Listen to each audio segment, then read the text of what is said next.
The Views of Chamberlain. Excerpted from The Myth of the Blood. Julius Evola. 1937. Narrated by Skeptical Waves.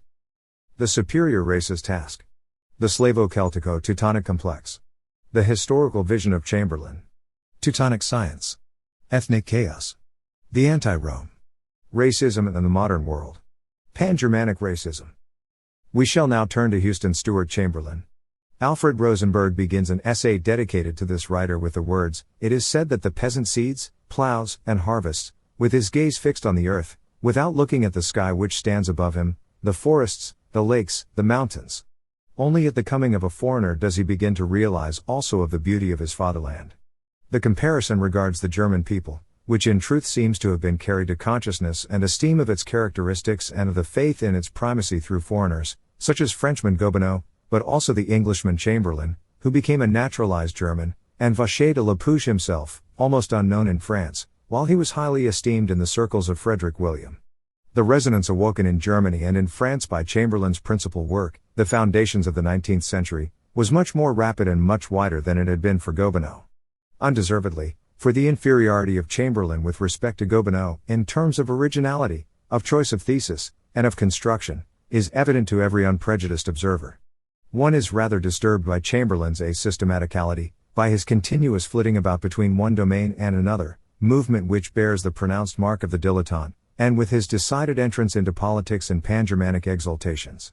One can charge him with an aestheticizing overestimation of the simply artistic expressions of a civilization, which in contrast with other racist views, for example in the iconoclastic rudeness of Dryasmans, in the end elicit more sympathy. And in the end, one can also charge him with a curious racist but rather Enlightenment evaluation of technical and scientific civilization. In the Arya concept, Chamberlain offers views which are more placating, but also more compromising. His racism is considerably more modern and traditional and, at bottom, even as myth, lacking in a true spine.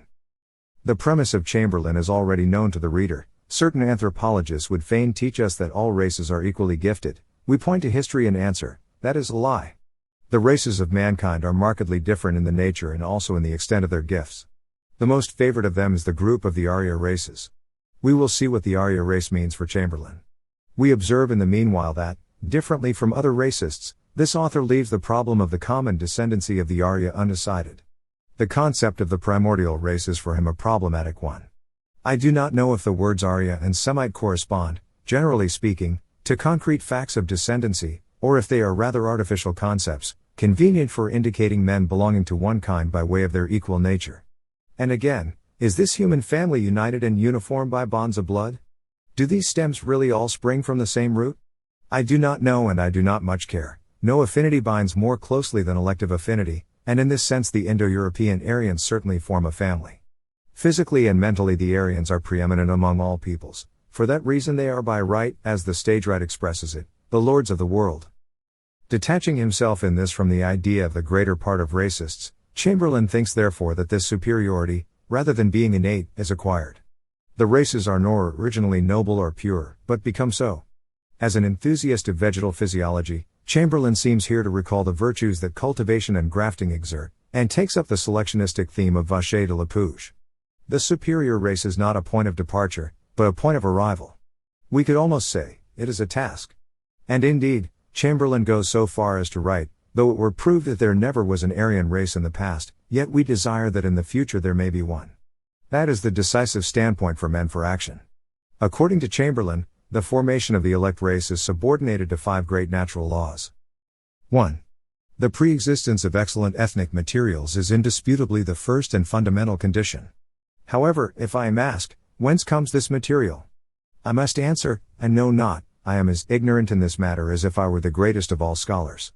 Only one thing can be asserted without leaving the basis of historical observation: a high state of excellence is only attained gradually and under particular circumstances. It is only forced activity that can bring it about. Under other circumstances it may completely degenerate.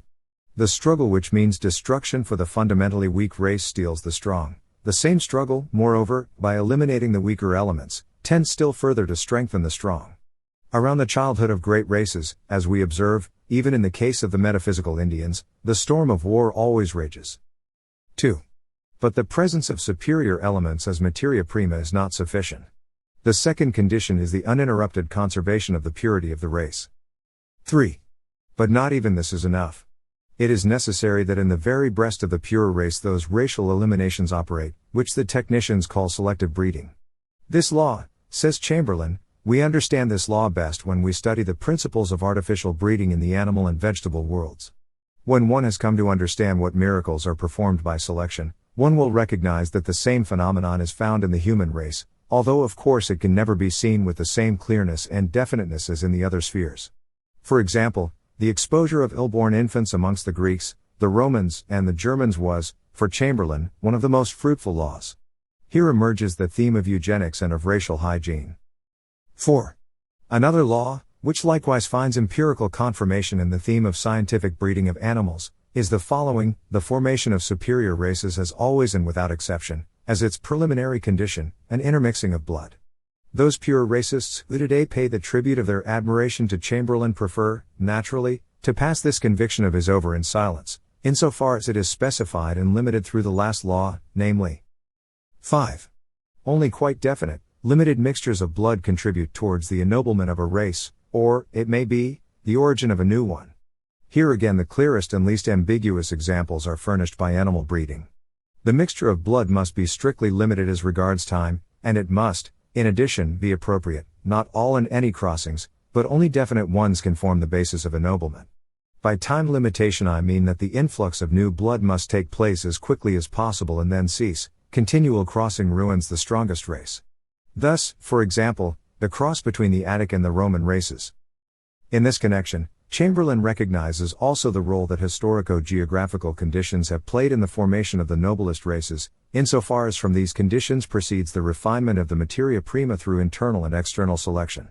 The concept of racial purity in Chamberlain is thus relative. It is the quality resulting from a certain intermixing, which has to be preserved, not that of a unique blood, which is only itself. However, in our author all of this soon passes to the background.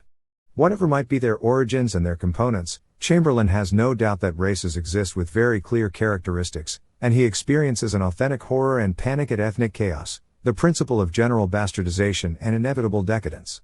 There is no doubt that he professes the general principle of racism, namely, the relation of dependency or interdependency between a given blood and given moral gifts. Men who do not inherit definite ideals with their blood are neither moral nor immoral, they are simply without morals. If I may be allowed to use a current phrase to explain my meaning, I should say they are neither good nor bad, equally they are neither beautiful nor ugly, deep nor shallow. The individual in fact cannot make for himself an ideal of life and a moral law. These very things can only exist as a gradual growth. The characteristics of race betray themselves, according to their irreducible diversity, in physical forms, in bone structure, in coloration, in musculature, in the proportions of the cranium. There is perhaps not a single anatomical fact upon which race has not impressed its special distinguishing stamp. Chamberlain admits that the nation is a crucible in which race is formed. Within it work mixtures which are sometimes happy and sometimes unhappy, and the best condition is found when the state decides to protect itself for centuries against every hybridization of pure and noble elements, so as to give them the time to compose a homogeneous and stable ethnic substance.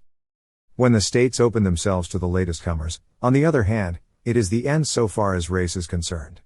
When these states are thrown open to every stranger, the race is ruined, in Athens slowly, because owing to the political situation there was not much to get there, and the mixing in consequence only took place gradually and then for the most part with Indo-European peoples, in Rome with frightful rapidity, after Marius and Sulla had, by murdering the flower of the genuine Roman youth, damned the source of noble blood and at the same time, by the freeing of slaves, brought into the nation perfect floods of African and Asiatic blood, thus transforming Rome into the Cloaca Gentium, the trysting place of all the mongrels of the world. We observe the same on all sides. Except that the concept of the superior race in Chamberlain is rather poorly defined. In the Arya family, examples of superior races would be the Teutons, the Celts, the Slavs. But he sometimes ends up generalizing the concept of Teutons, so far as to include in them all the great races of the world, making of the Teutons a prehistoric race from which precisely the Celts, the Slavs, and the Teutons properly speaking were formed by selection. Sometimes he conceives a species of mixture of the three elements, speaking comprehensively of a race and of a Slavo-Celtico-Germanic blood of northern Europe, and attributing to this the creative force of civilization which has radiated out over the world in modernity. The characteristics of the race of the Teutons, according to Chamberlain, are the usual ones. Ideal and at the same time practice. The Teutons are characterized by a power of expansion possessed by no race before them, and at the same time by an inclination to concentration which is equally new. We see the expansive power at work, in the practical sphere, in the gradual colonization of the whole surface of the globe, in the scientific sphere, in the revelation of the infinite cosmos, in the search for ever remoter causes, in the ideal sphere, in the conception of the transcendent, in the boldness of hypotheses, and in sublime artistic flights which lead to more and more comprehensive means of expression.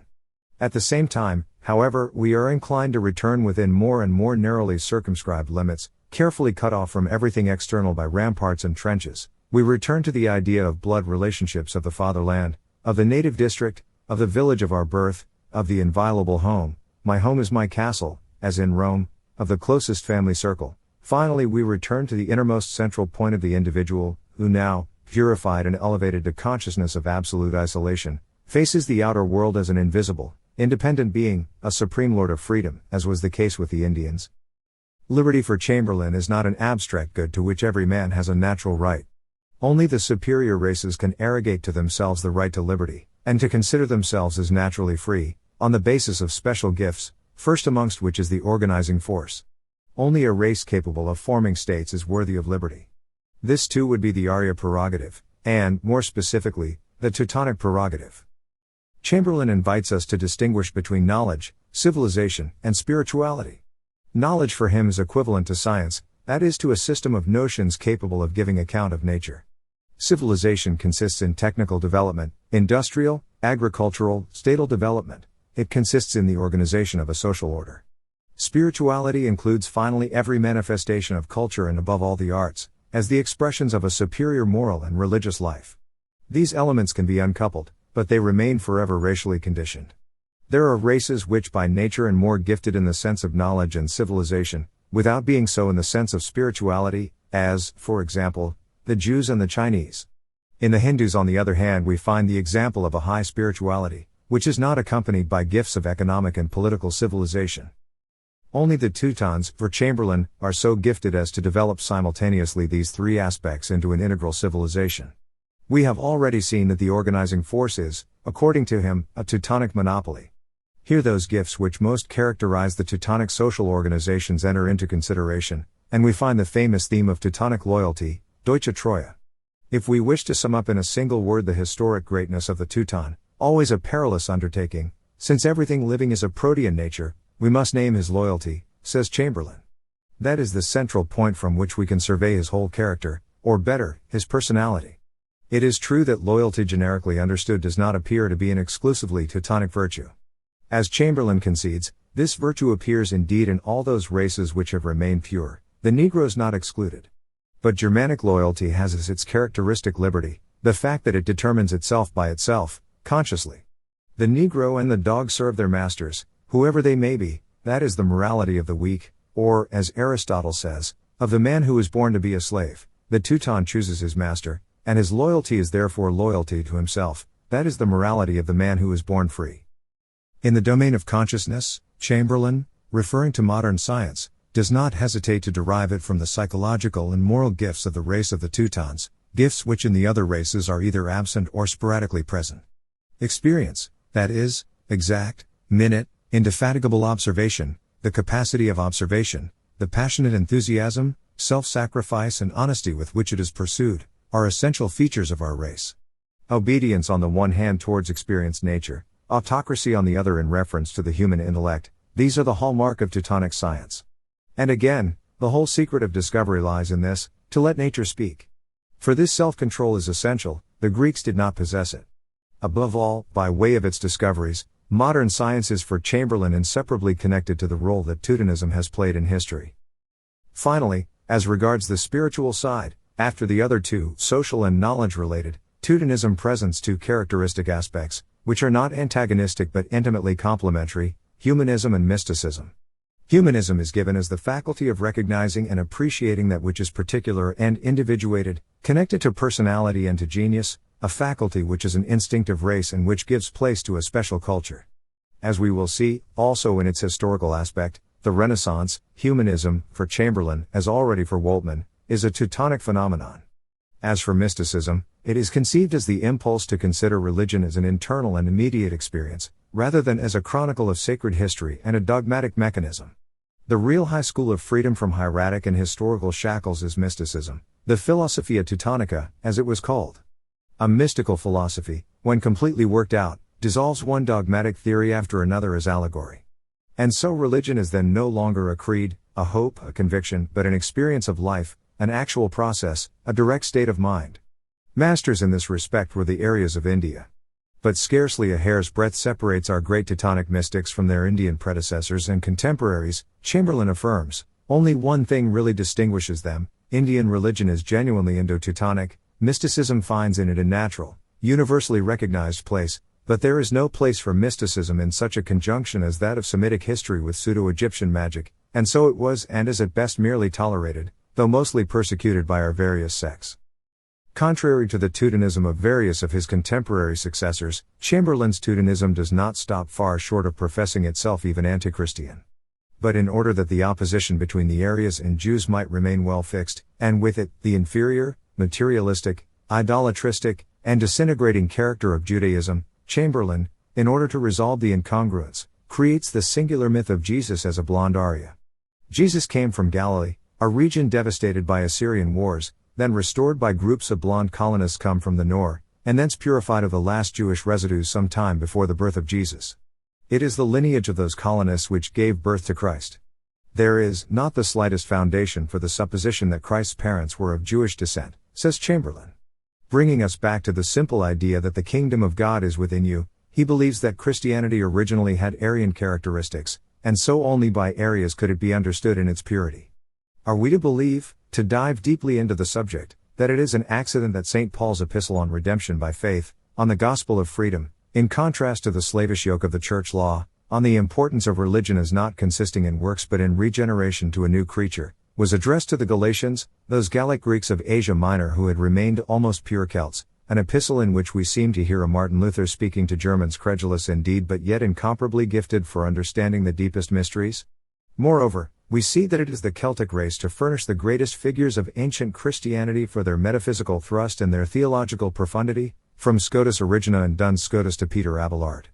The present spreaders of the gospel throughout Europe are all Teutons, says Chamberlain, and setting off down this road, after glorifying those German mystics who were more or less suspected of heresy, he naturally sets off down the path also of the Reformation. This is a glorification, to be sure, which logically takes as its counterpart a violent anti-Catholic and anti-Roman effect.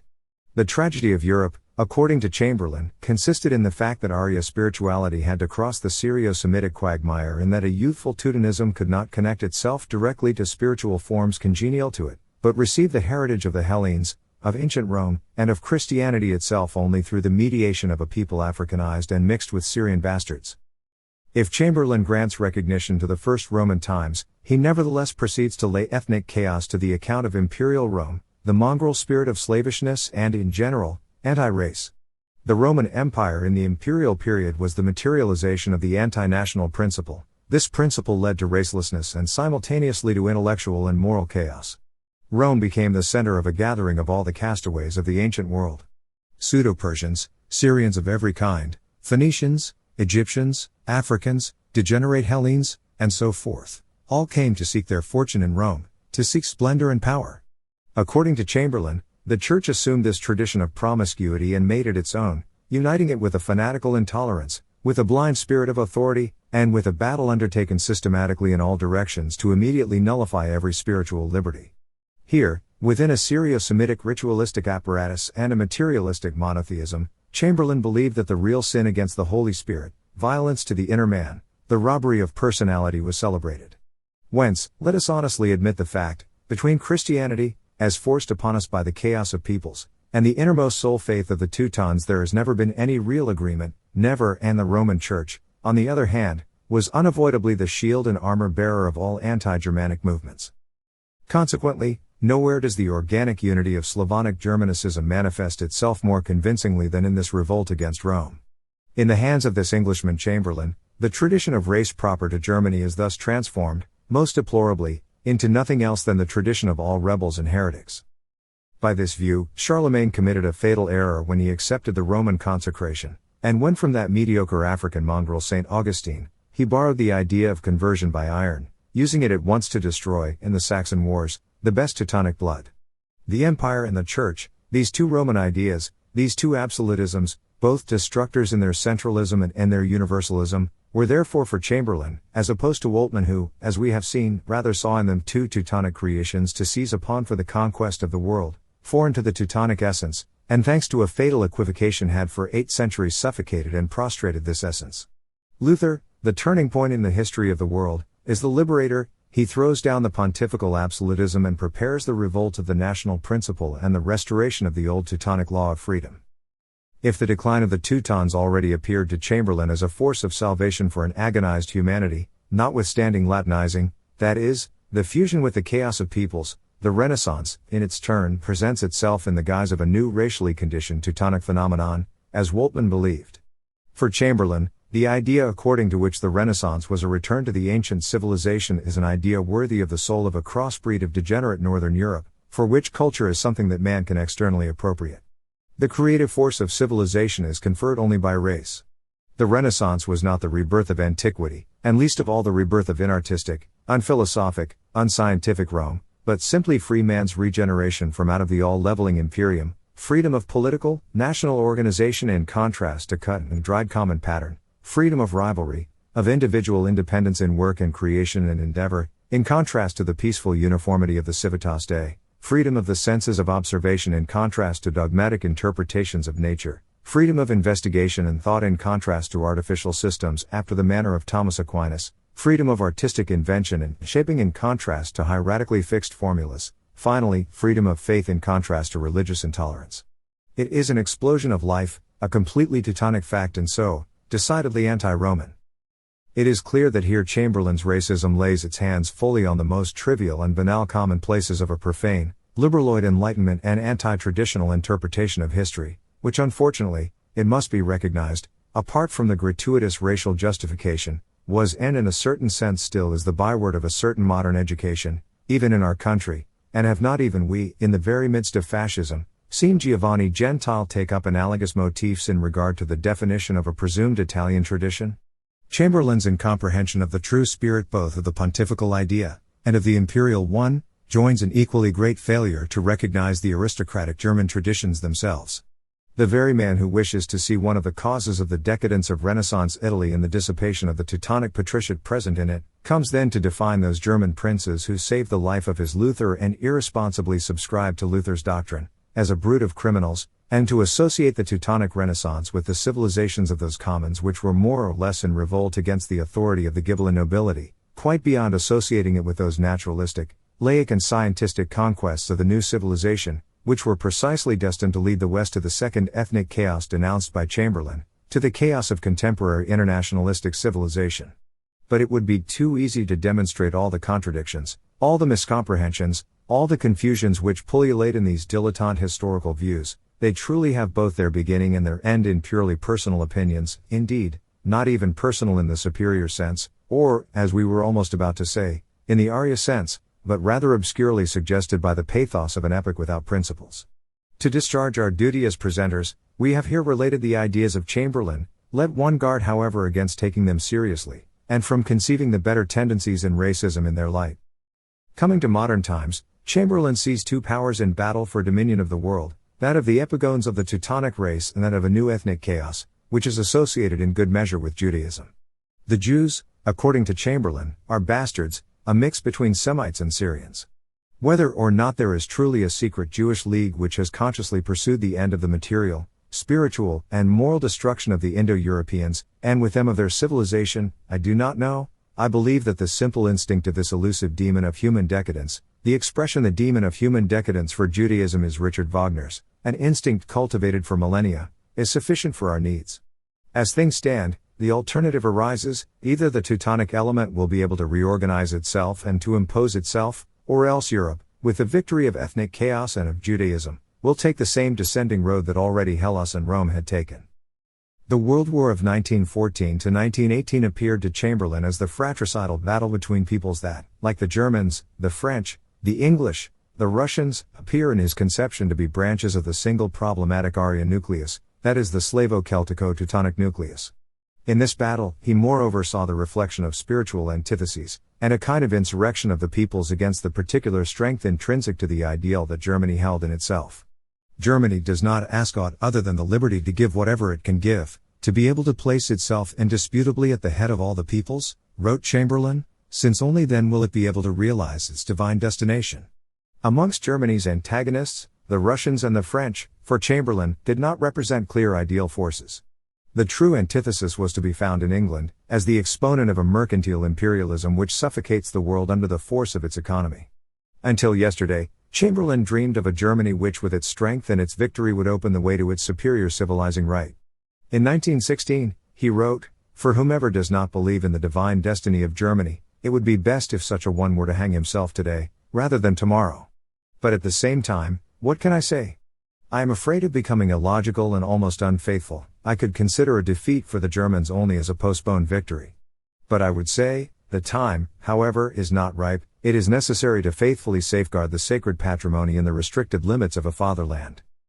In 1902, Woltmann came to found a review of political anthropology which gathered the principal exponents of pre-war racism, comprising Lang, Chamberlain himself, von Ehrenfels, and various others. In this group, we would like to indicate also Joseph Ludwig Reimer, a writer who can be considered as the direct disciple of Chamberlain, whose theses he brought to a greater degree of coherency in his book of 1903, a work entitled A Pan-German Germany. Here commences the distinction between culture and civilization. Culture has its roots in the very heart of race, it is the direct expression of race, and only subsequently might give rise to a civilization. To each race corresponds a unique culture, which is valid only for it, and which suffers from any cross with a foreign race. Culture, connected to blood, is non-transmissible. Civilization, on the other hand, can be transmitted, since it is, so to speak, the exteriorization of culture, intended to create a given form of material existence for it in a given environment, although not beyond certain limits. Modern Japan, for example, has adopted a civilization which has no relation to its culture and which serves it for its material affirmation.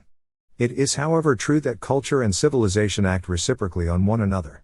There are peoples and races which to a high civilization have united in inferior culture, Carthage, etc., and vice versa. It is the capacity of civilization to create for the material part of humanity the greatest possible life and power, independently of whatever constitutes the essence of the human being. Whence the man of one of the most refined and perfected civilizations might be a barbarian or a brute. Civilization is not essential, but secondary to man. In any case, it has elevating force only if it draws its base directly from the culture of a race. Up to this point we find in Reimer, however, sensible points of view, which are precursor to ideas which have become common domain through the well-known book of Spengler, The Decline of the West. But immediately after the usual fixations reappear. Indeed, for Reimer the correspondence between culture and civilization appears in an eminent way only in the German people.